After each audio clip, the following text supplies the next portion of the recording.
Greetings, today on my Focus RS I am installing the Powerflex Black Series transmission mount insert. Here we are then, the Powerflex Black Series transmission mount insert for the Focus RS. As you can see, it's a very similar concept to the upgraded upper engine mount that I recently did. It's two parts. It uses the existing mount, it goes into spaces within the existing mount in order to reinforce the existing bushing. So it is very much a bushing upgrade, polyurethane. The Black Series is reasonably stiff. Obviously it's not solid, but they do say that the Black Series is potentially like 80% stiffer than stock, so it's quite a lot. You can of course get the normal version Powerflex, which are colored, you know, in the yellow and stuff instead of black. Once it's in place, of course, we won't be able to see it, and so the color doesn't really matter. But yeah, the Black Series should be the maximum in performance, and we'll see how it does. But yeah, I went with the Black Series just to go along with the Black Series engine mount that I have. So the Powerflex transmission mount upgrade is going to play really nicely with the existing roll restrictor that we have from Mountune, which uses a Powerflex Bush,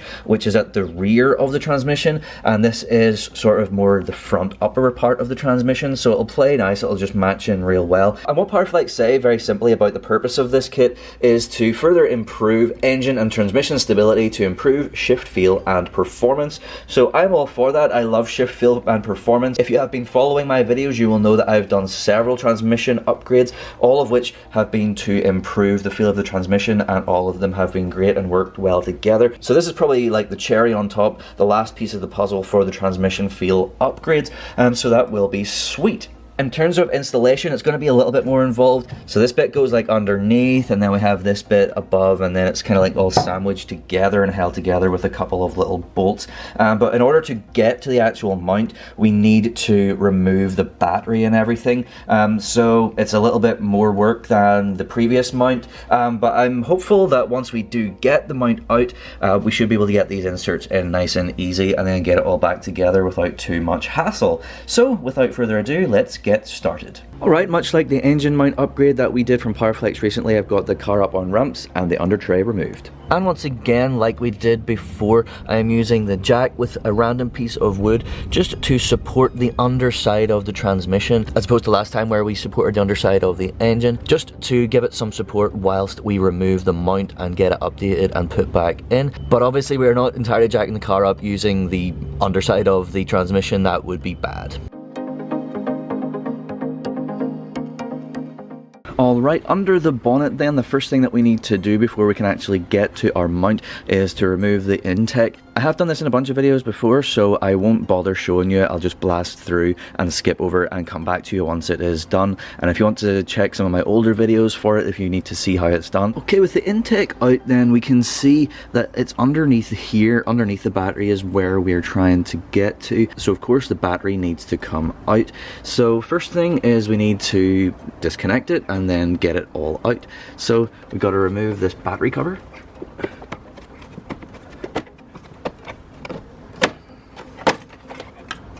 There is a rear section as well.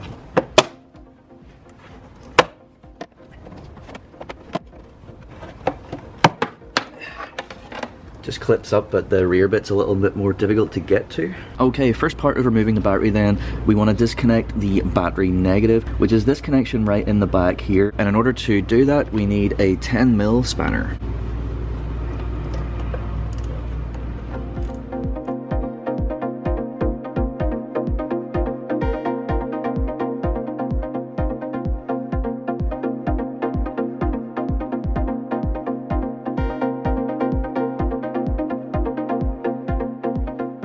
So yeah, that required a little bit of wiggling around just to get it off the terminal, but it came off eventually. At this point, you can disconnect this little wiring harness if you want to move these out of the way a little bit more without yanking on them or anything.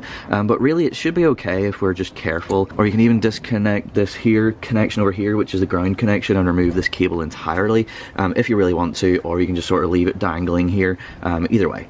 Next up, we can remove the positive terminal, exactly the same, also 10mm.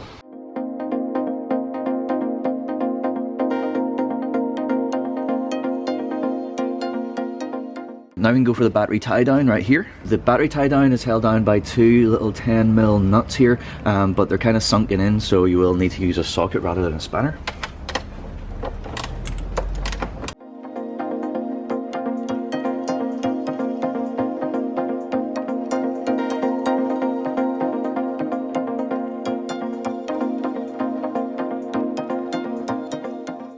with those off, then that just lifts out. Alright, next up we have these two connections down here. So this one requires an 11mm socket and this one requires a 13mm socket.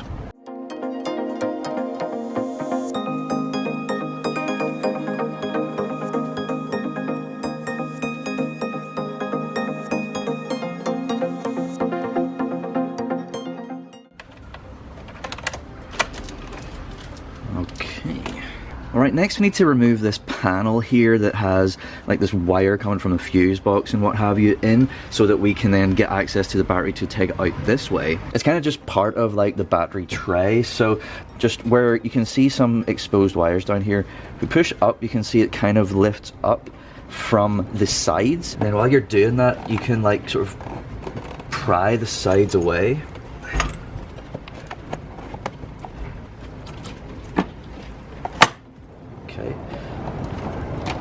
Make sure that everything's out of the way. And some of the cabling down there is reasonably stiff, but that shouldn't be too much of a problem because now we do have access to get the battery out of here. So it's got like these wee handle things going on, so just clip those out. Now these batteries are notoriously heavy, so we need to get it out a bit first.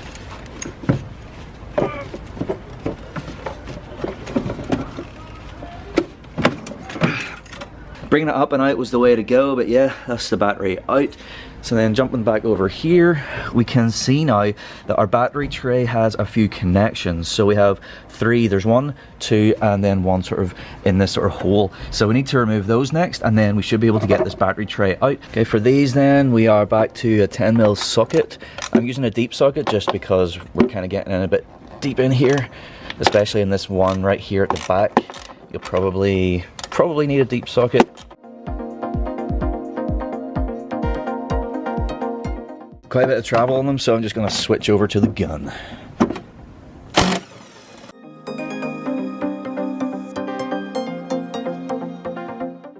And yes, with the tray out, we can finally get eyes on our transmission mount right here. The first step is this metal part that's on top, which has got the grommets and stuff for our intake. So there's 4 big nuts, so there's 1, 2, and then 3, 4 right there. Okay, removing these, you will need a 15mm socket.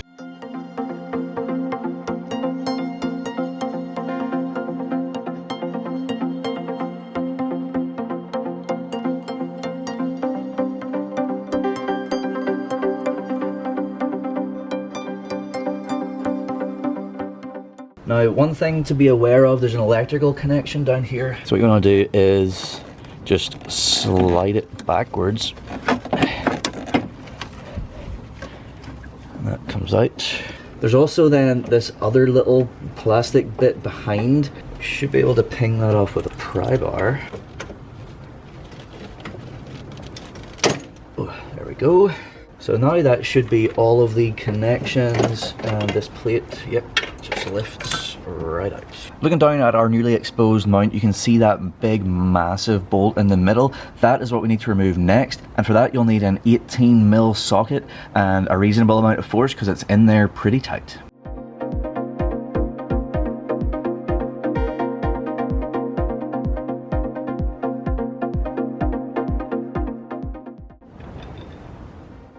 And with that out, we should be able to reach in and lift our mount all the way out.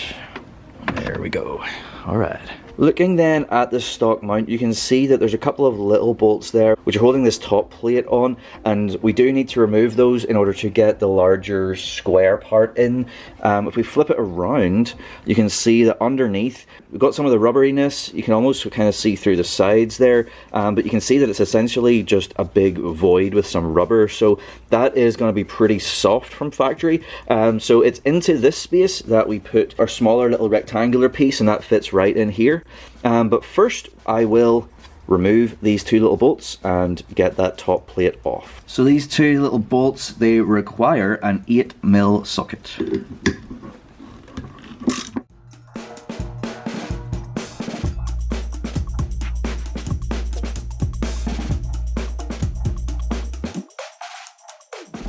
And then once we do that, we can literally just lift this off. Alright then, so if we grab the large square insert, you can see that there is a cutaway here at the end, and that matches up with this rubbery bit here. So we literally just place this on top and give it a little push.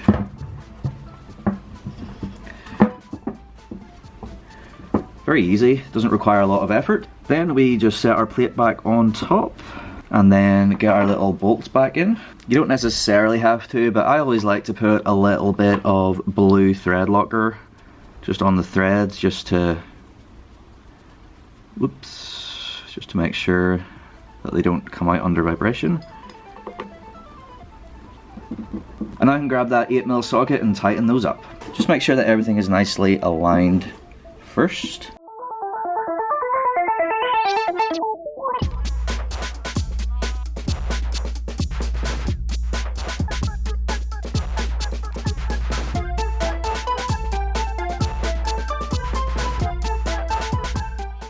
So as far as how tight you want to do these, I mean, if you really want to torque them, and you can grab your torque wrench and certainly do that. The torque spec is 10 Newton meters, but really 10 Newton meters is not a lot. So that essentially just means hand tight with your wrench and you're good to go. So there we go, that is the top part of our insert in place. It's a very nice, neat, tight fit, as you can see. In terms of lining up this top plate, it probably wasn't super obvious in the last bit of footage, but you can see like through the top plate, there's little edge bits in the rubber which you can use to line up the plate, which is pretty handy. But yeah, that is the top bit. So now I can flip it over. I can get the bottom bit in. With the mount pointing in this particular direction, you've got these sort of like wings over here. Powerflex logo pointing towards me, and we just kind of want to line it up both sides. This is going to be a lot tighter of a fit than the top part.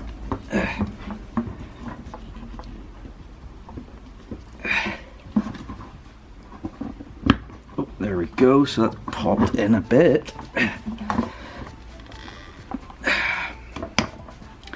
So to get it in that last bit, I'm going to just sort of sandwich it in the vise.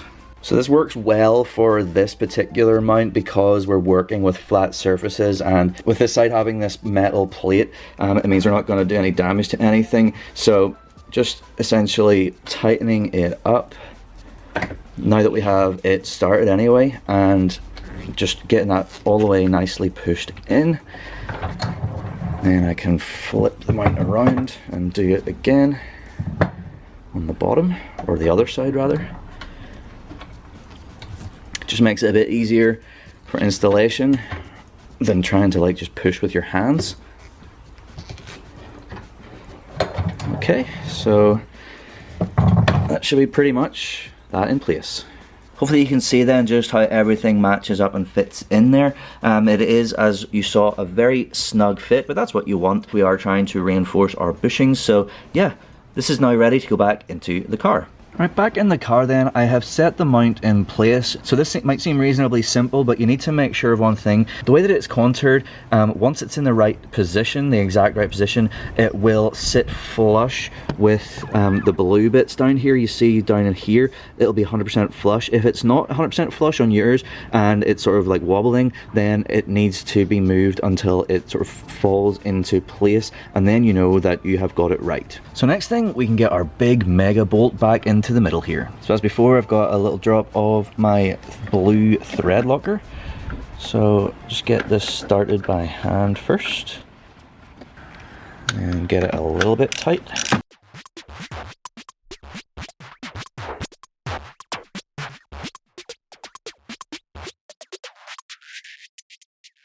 Okay, so that's pretty tight with just a 3/8, so now I can switch over to the torque wrench.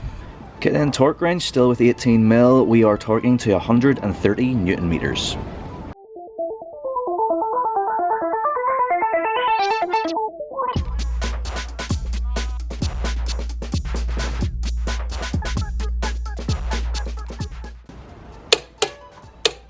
Right, next up then we'll get this bracket that goes on top, the part that has the grommets for the intake on top, and then we'll get those little electrical connections sort of clicked back into it.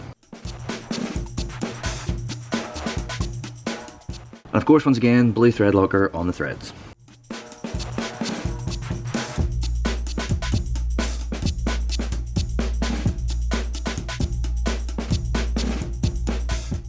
Okay, torque wrench then 35 Newton meters with our 15mm sockets.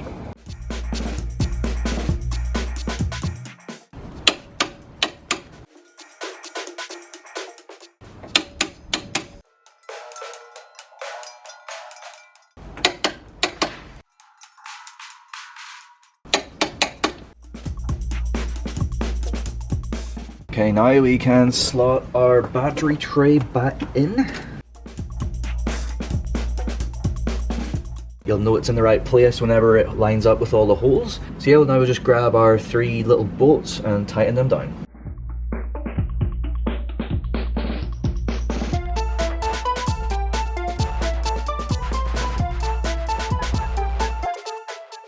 Next up, lifting this big beastie back in. Okay, now we can get the front face here of the battery tray back in. So it just kind of hooks into the 2 sides. Okay, so then we'll get these 2 little ones back in. Remember that they were an 11mm for that, and then the wee 13mm.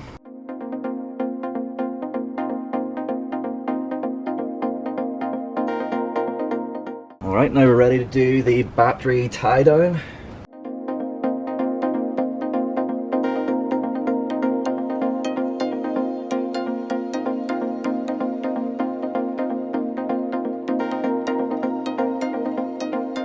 Okay, now we can reconnect the battery positive terminal, so we just wiggle it on and then tighten this little nut.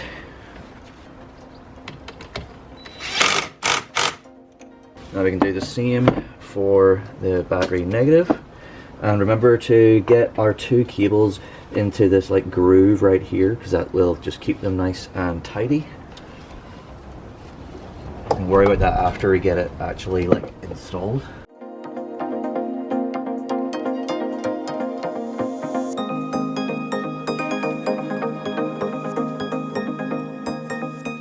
So now we can get our wee covers back on.